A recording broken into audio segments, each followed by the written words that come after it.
చందనోత్సవం కోసం మన రాష్ట్రంలో ఉన్న భక్తులే కాదు, చుట్టుపక్కల రాష్ట్రాలు ఒరిస్సా నుంచి కూడా వస్తారు.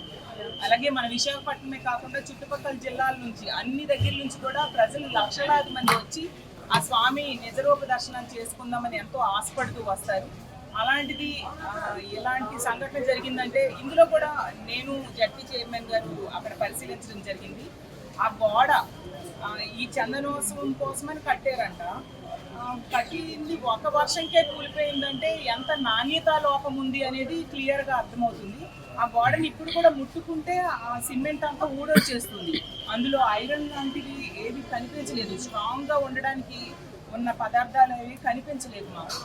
అంటే ఇంత నాణ్యత తక్కువతో ఎందుకు కట్టారు, ఎవరు కట్టారు, భక్తుల ప్రాణాలతో ఎందుకు చెలగాటమాడుతున్నారు అర్థం కాని పరిస్థితి.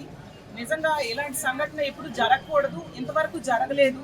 నిజంగా చాలా బాధగా అనిపిస్తుంది. తక్షణమే ఆ చనిపోయిన కుటుంబాలకి ఆదుకోవాల్సిన అవసరం ఉంది. ఇక 4 మగవాళ్ళు 3 మహిళలు చనిపోయారు. వాళ్ళ మీద ఆధారపడిన కుటుంబాలు ఉంటాయి. తక్షణమే ఎక్స్‌గ్రేషియా ప్రభుత్వం ప్రకటించాల్సిన అవసరం ఉంది.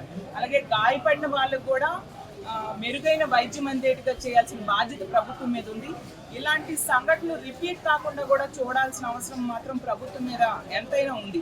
ఎందుకంటే సామాన్యులకే పెద్దపీట వేస్తామనేసి తెగ ఓదరగొట్టారు గత వారం 10 రోజులుగా చూస్తూ ఉంటే. మరి సామాన్య భక్తులే ఆ క్యూ లైన్లో ఇలా చనిపోవడం అంటే చాలా బాధాకరం. ఇది ఎవరు హర్షించరు. దీన్ని మేము తీవ్రంగా ఖండిస్తున్నాం, బాధపడుతున్నాం.